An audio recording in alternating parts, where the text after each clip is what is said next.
I shot up in bed, heart hammering like I'd just sprinted miles, my breath catching in my throat. The sound that woke me wasn't a nightmare. It wasn't some distorted echo from a dream. It was clear and real, my baby crying. Not just any cry. Ariel's cry. The one I knew down to the bone. The one that stirred something primal in me, every time without fail. A high-pitched sob, sharp at the start, then tumbling into little whimpers like broken music. I didn't hesitate. I flung the sheets back and ran. My bare feet slapped the wooden floor as I moved on instinct through the hallway. The house was dark, quiet and still. But that sound, it didn't come from memory. It came from her room. Her door was closed, just like I'd left it 6 months ago. My hand hovered over the knob. My chest heaved, but I wasn't tired. I was terrified. I hadn't opened that door since the morning I carried her out for the last time. I had cleaned nothing, changed nothing. Her crib, her nightlight, her stuffed animals, everything was right where she left it. Frozen in time, like I thought keeping it all exactly the same might keep me from falling apart entirely. But the sound was inside, and I had to open that door. My fingers twisted the knob, slowly, quietly, like I was afraid of waking something I already knew was gone.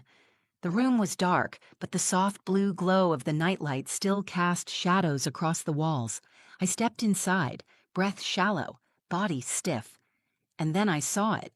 The crib was empty. Not just empty. Cold. Her pink blanket was folded neatly at the foot, untouched. The little mobile above the crib hung still. There was no sign of anyone, no sign of anything. The crying had stopped. My legs buckled, and I dropped to my knees. I pressed my palms to the floor like it might anchor me, like the wood beneath me could carry the weight that my heart couldn't. I whispered her name. Ariel. No answer. My eyes scanned every inch of that room. Her rocking chair sat quietly in the corner. Her stuffed animals lined the shelves. Moosey, the teddy bear she used to hold so tightly in her sleep, was gone. The crib was empty, but the teddy bear was missing. And that's when I felt it. Not a sound, not a voice, a presence. Like the air behind me shifted. Warmer. Closer. The hairs on the back of my neck rose, and I turned. And there she was. Ariel. She stood in the middle of the room, one hand at her side, the other clutching Moosey. Her eyes, those soft brown eyes I used to stare into for hours, looked straight at me. She wasn't glowing. She wasn't floating. She was just standing. Just as I remembered her. Same polka dot onesie with the small tear on the sleeve. Her curls were tied up like I used to do every night after her bath. Her cheeks were pink like she'd just woken from a nap. I didn't move. My whole body locked, frozen between fear and awe. My heart screamed, but my mouth couldn't speak. And then she smiled. It was small, quiet, but it was her. It was Ariel's smile. Every part of me shattered and came back together at the same time. I wanted to reach for her, to hold her, to cry out and ask how this could be happening. But I didn't, because in that moment, nothing else mattered. She was here, and I was breathing. Before that night, I had learned how to live with silence. Not the kind that feels peaceful or calm, the kind that hangs in the air, heavy and sharp like a scream caught in your throat. After Ariel died, the world didn't stop, but everything in me did. I existed in slow motion while life outside the walls of my home kept moving, as if nothing had changed. Most mornings, I woke up before the sun. Not because I wanted to, but because sleep had become a stranger. My mind didn't allow rest. I'd lie in bed watching the ceiling change shades as dawn crept in. On some days, I stared long enough to wonder if my heart had stopped beating altogether, because the grief made everything numb. But it hadn't. It just beat quietly, like it was afraid to feel anything too deeply. I lived in a small house outside of Duluth, Minnesota. 2 bedrooms, 1 bathroom, a modest kitchen with faded tile I'd always planned to redo someday. It was the kind of place people called cozy, and for a while, it was. Ariel made it feel like a home. Every inch of it was full of her. Drawings taped to the fridge, bibs I never put away, her tiny socks still tucked into the laundry basket like she might need them again. After the funeral, I stopped answering the door. People came with food, flowers, kind words. I couldn't accept any of it. I didn't want casseroles or cards. I wanted my daughter back. Eventually, they stopped coming. I didn't blame them. Grief makes people uncomfortable, especially when it doesn't follow a schedule. I had been alone for months. My ex-husband Brian had left long before Ariel passed. He said parenting was too much for him, and when she was born, he barely looked at her. I used to think I hated him for that, but now I envied him. He didn't have to carry this kind of weight. He had the luxury of moving on without looking back. Every day felt like I was walking through water with bricks tied to my ankles. I couldn't concentrate. I couldn't remember what it felt like to laugh and mean it. People online told me to try journaling, praying, meditating. I tried all three. None of it filled the hollow that losing her left behind. I hadn't gone back to work either. I used to be a preschool teacher. The thought of being around children again made my stomach turn. I couldn't look at another toddler without seeing Ariel's face, her voice, the way she used to hold her arms up to be carried. I could still hear her saying "mama" when she wanted to be rocked at night. I didn't know if I would ever be able to hear another child laugh without breaking apart. And yet, I kept the nursery exactly how it was. The room still smelled faintly of baby powder and lavender lotion. Her crib stood beneath the window, neatly made, with her pink blanket folded at the foot. The mobile above it had tiny clouds that spun when the wind came through the vent. I never turned it on, but I never took it down either. Her bookshelf still held her favorite board books, all worn at the corners from the way she chewed on them. I had convinced myself that preserving her space would keep her alive in some way, that maybe, by not changing anything, I could anchor her memory in something solid. But over time, the room became more like a shrine. I avoided it most days. I'd walk past with my eyes fixed on the hallway wall, pretending not to notice the closed door. I couldn't bear the thought of opening it and feeling nothing. Or worse, feeling everything. I didn't speak her name aloud anymore. It hurt too much. It felt like calling out to someone who couldn't answer. Sometimes, in the shower, I whispered it just to hear the sound, just to remind myself that she had existed outside of my dreams. The grief was a tide I learned to survive, not swim in, not fight, just float when I could, sink when I had to. I measured my days by how many hours I could go without crying. Some days were better than others. Most weren't. The few people who remained in my life, my neighbor Carol, a woman in her 60s who brought me groceries every Sunday, tried to pull me out of the fog. She would say things like, "Julia, sweetie, you've got to let her rest." But I didn't know what that meant. Ariel was the only part of my life that ever felt whole. Letting her rest felt like letting go of the only real thing I'd ever had. I didn't believe in ghosts. I didn't believe in signs. I believed in pain, in absence, in the way silence can wrap around you until it feels like a second skin. But on that night, when I heard her cry again, something shifted. For the first time in 6 months, the silence broke, and everything I thought I understood about grief, about love, about death, changed in an instant. That night, I had fallen asleep on the couch again. The bedroom felt too far away, too empty. I remember the sound of the television humming low in the background. Some old documentary was playing, but I wasn't watching it. I was just lying there, staring at the ceiling, waiting for the hours to pass like I always did.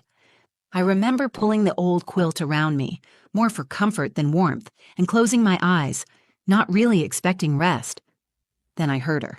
It was sharp at first, like a single high-pitched note cutting through the dark. I opened my eyes immediately. The house was still.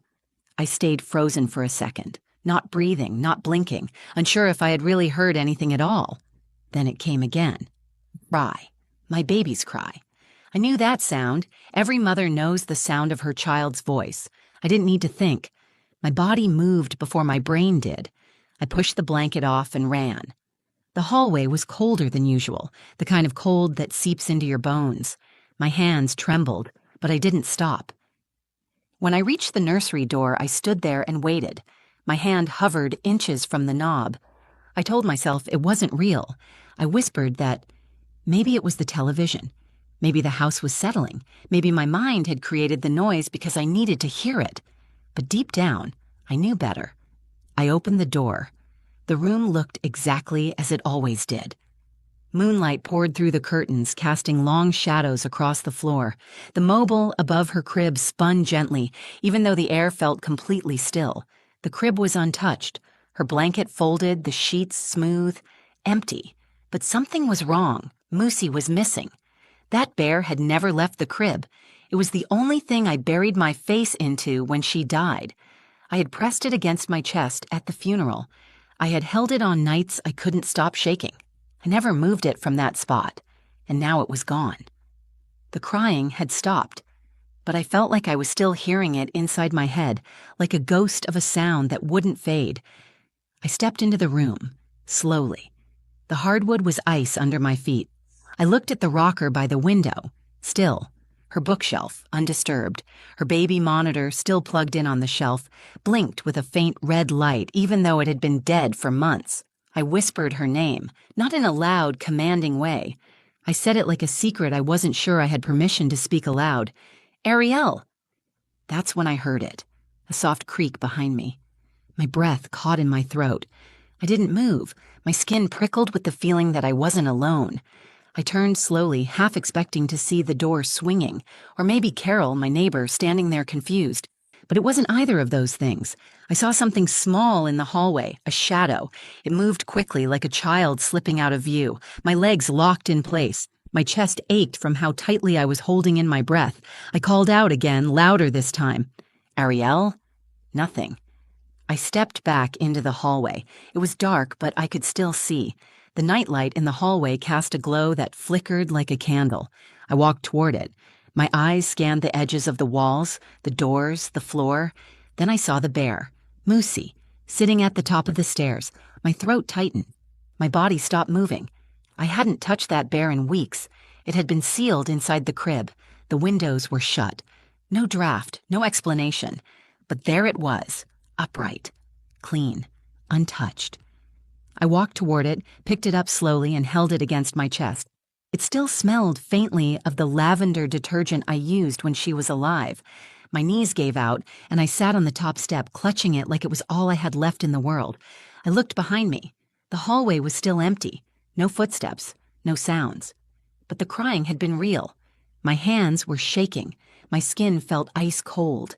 I buried my face into the bear's fur and rocked slightly, just like I used to do with her in the middle of the night when she wouldn't sleep. My heart raced, and a voice in my head screamed at me to do something, to call someone, to explain what just happened. Who would I tell? That I heard my dead daughter crying in the night, that her teddy bear moved from her crib to the hallway on its own, that a shadow the size of a toddler darted past me and vanished? I knew what they would say. Grief plays tricks. Minds bend under pressure. Mothers hear things they want to hear, but I didn't want to hear that cry. I didn't want to feel this again. I didn't want to be reminded. I had learned to live with the pain by locking it away. Yet that night it all came rushing back. The sounds, the smells, the sense that I wasn't alone in my own home. I sat on the stairs until the sun rose, clutching Moosey and waiting for something, anything to explain itself. By the time the sun rose, the entire house felt different. Not brighter, not warmer, but still, somehow changed. I hadn't moved from the top of the stairs. My arms were wrapped around Moosey, and the stiffness in my back told me I'd been sitting there longer than I realized. Light spilled through the living room windows, touching the edge of the hallway like it was afraid to come any further. I didn't sleep. I couldn't. Even as morning noises returned, the rustle of wind outside, the hum of the fridge, I didn't feel like I was back in the real world yet. It was as if part of the night had followed me into the daylight. I sat there and kept asking myself one question over and over. What do I do now? I had lived in numb silence for so long that I forgot what it felt like to move toward something instead of away from it. But last night had torn a hole in everything I thought I understood about grief, memory, and reality. Ariel's cry hadn't come from inside my head. That bear didn't move itself. And the feeling in that hallway, something watching, something waiting, it wasn't grief. It was something else.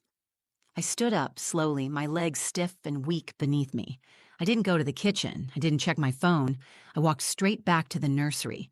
I hadn't stepped into that room in daylight in months. The morning sun lit the curtains from behind, casting soft light onto the crib. Everything looked untouched, silent. but I felt like the room was holding its breath. I opened the closet door and pulled down the memory box from the top shelf. Inside were all the things I couldn't bear to throw away. Her hospital bracelet, the first pair of socks she wore, the letter I wrote to her before she was born. There were pictures, a lock of her baby hair, and the last ultrasound where she looked like she was already smiling. I sat down cross-legged on the floor and placed Moosey in front of me. I didn't talk to the bear like it was magical. I didn't pretend this was a movie. I simply said her name. Arielle. Just once. Just to see if it felt real again. And it did. Something in me cracked open. I started talking. Not to a ghost, not to the room, just into the air like I was pouring out all the words that had been trapped inside for 6 months. I don't know what happened last night. I don't know if you're trying to tell me something or if I'm finally breaking. But I heard you. I felt you. And I can't pretend that I didn't. The words came faster. They burned coming out, but they didn't stop. I tried so hard to keep everything the same because I didn't know how to keep going without you. But I think I froze everything, so I wouldn't have to feel it, so I wouldn't have to say goodbye. I wasn't ready. I'm still not. I picked up Moosey and held it against my chest. The smell of her lotion was faint, but it was still there, a piece of her, a reminder. And then I made a decision. I was going to stop avoiding the truth of what I had seen, what I had felt. Whether it was supernatural or psychological didn't matter anymore. What mattered was what it meant. Something inside me was trying to come to the surface. Something needed to be faced, and I wasn't going to run from it again. I cleaned the nursery that afternoon, not in a way that erased her, but in a way that honored her. I folded the clothes and placed them in a chest. I sorted her books into a box I labeled for the future. I took down the mobile gently and tucked it away with care. It was painful. Every item felt like a goodbye, but I kept going. Later that evening, I opened the blinds and let the sunset fill the room. I brought in the rocking chair from the living room and placed it by the window where I used to sit with her in the evenings. I held Moosey in my lap and just sat there, breathing. I didn't expect anything to happen. I didn't wait for shadows or voices or another cry in the night. I just sat and allowed myself to feel her presence without fear. That night, I lit a single candle on the windowsill. I said her name out loud, not in sorrow, but in recognition. I told her the truth. I miss you, but I'm not going to hide anymore. There was no voice, no whisper in response, but something in my chest loosened. A pressure I had been carrying for months lifted, even if only slightly. For the first time in half a year, I wasn't waiting for the grief to drown me. I had chosen to face it. And whatever had pulled Arielle to me last night, memory, spirit, or love, had opened a door I hadn't been willing to touch before. Now, I was ready to walk through it. That night, something changed again. After the sun went down, I sat in the nursery just like I had the night before. The candle flickered on the windowsill. Moosey was in my lap. The room smelled like lavender and old memories, but the air didn't feel as heavy. I wrapped myself in one of Arielle's old blankets, the soft one with the clouds and stars on it, and I rocked gently in the chair, not expecting anything but silence. Then the temperature in the room dropped, not sharply, but in a way that made my skin tense and my breath catch. The hairs on my arms stood up. The candle didn't move, but I felt the change before I saw it. A soft light shimmered near the crib, faint at first, like a reflection from the street outside, but there was no car, no sound. The air was still. The glow grew brighter, and I sat up, completely alert, heart pounding in my chest. I wanted to move, but couldn't. I wanted to speak, but didn't know what to say. And then she was there, Arielle, standing just a few feet away, barefoot on the wooden floor, clutching Moosey to her chest. She looked exactly as I remembered her. Same round cheeks, same tiny curls sticking out at odd angles, same sleepy eyes that always lit up when I entered the room. She wore her polka dot onesie, the one with the little yellow duck stitched on the collar. Her face was calm, but there was something deeper in her eyes. A knowing. A softness that felt older than her years. Like she wasn't just my baby anymore. Like she had seen something I hadn't. I didn't cry, I didn't scream, I didn't ask if I was dreaming. I knew I wasn't. This wasn't a nightmare or a vision. It was something else. Something outside of what I could explain, but rooted in everything I felt. She looked at me and smiled. My body leaned forward, instinct taking over. My hands reached out, and for a moment, I thought I would touch her.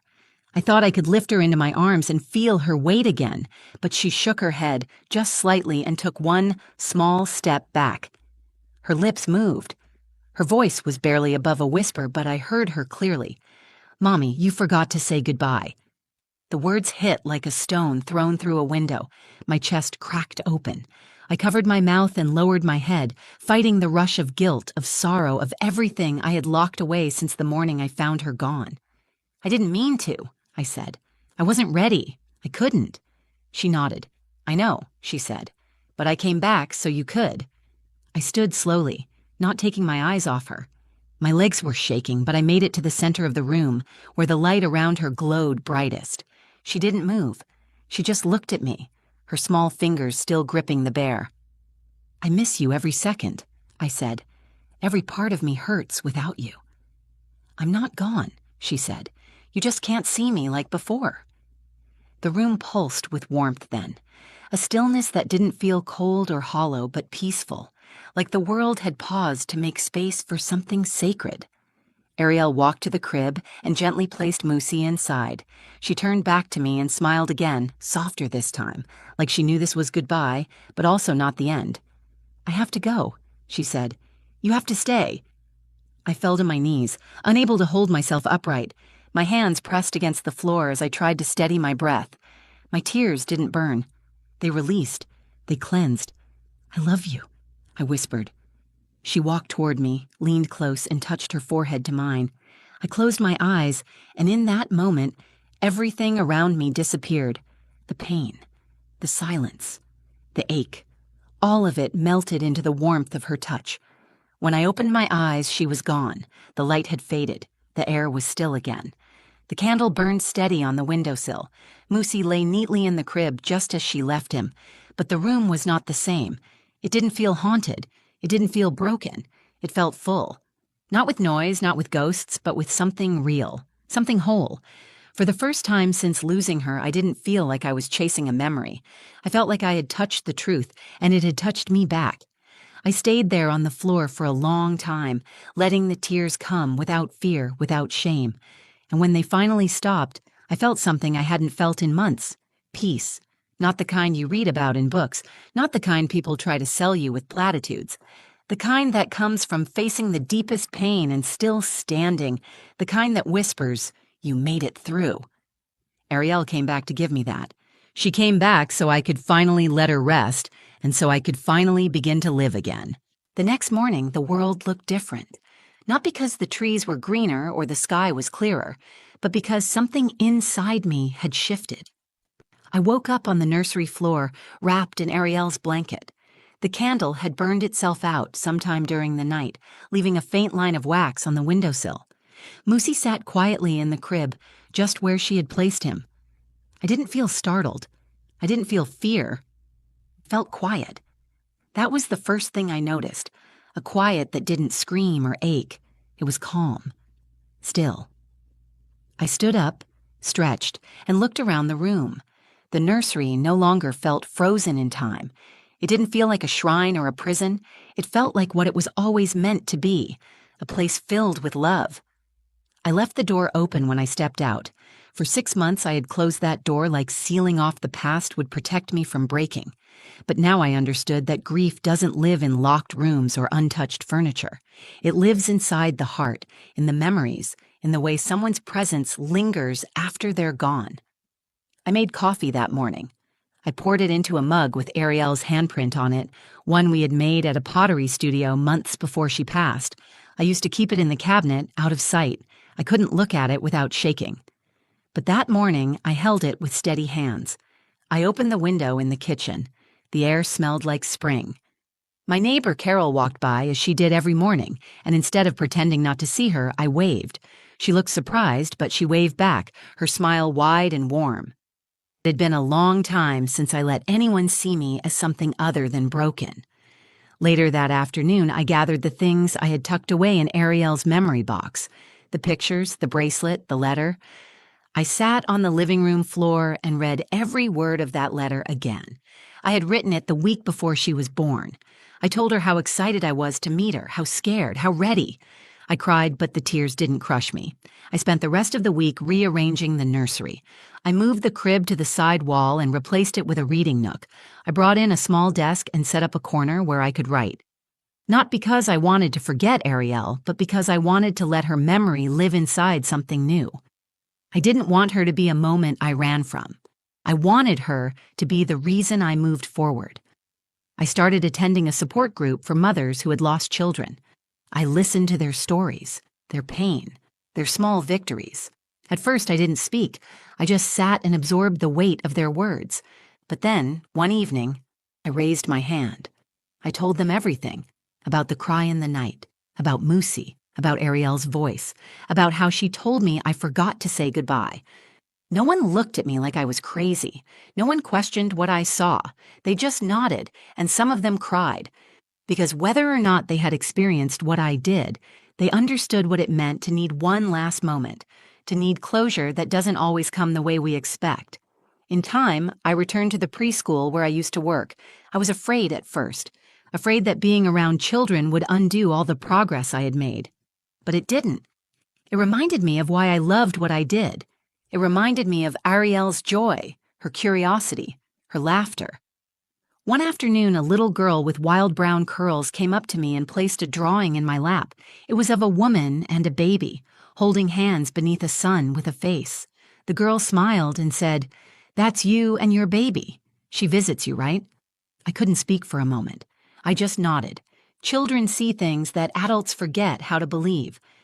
That night, I sat in the nursery again. Not to wait, not to wish, but to feel. I held Moosey in my hands and closed my eyes. I didn't hear her cry, I didn't see her shadow, but I felt her. Not like before. Not like a presence in the room, but like a soft strength inside me. She wasn't gone. She had simply gone ahead. I whispered her name, not in sorrow, but in gratitude. Ariel. She was the beginning of me. And in some way, even in her short life, she taught me more than I could ever put into words. I don't know why she came back that night. Maybe it was my breaking point. Maybe it was her way of healing what I couldn't fix on my own. But I believe now that love doesn't vanish when a heartbeat stops. It lingers. It carries us. And sometimes it shows up when we least expect it, asking not for tears, but for goodbye. The kind of goodbye that makes space for something new. I will always miss her. I will always carry her. But now I can carry her without falling apart. She came back not to haunt me, but to let me live again. If this story touched you, if it reminded you of someone you've loved and lost, then you're not alone. Grief doesn't disappear. But sometimes, when we're quiet enough to listen, love finds a way back to us in the most unexpected moments. Thank you for staying with me until the end. If this story meant something to you, please like the video, share it with someone who needs to hear it, and leave a comment below. I'd love to know your thoughts or your own story. This space is for all of us. And if you'd like to hear more stories like this, real, raw, and filled with meaning, subscribe to the channel and hit the bell so you never miss a moment. Until next time, take care of your heart. You never know who might still be listening.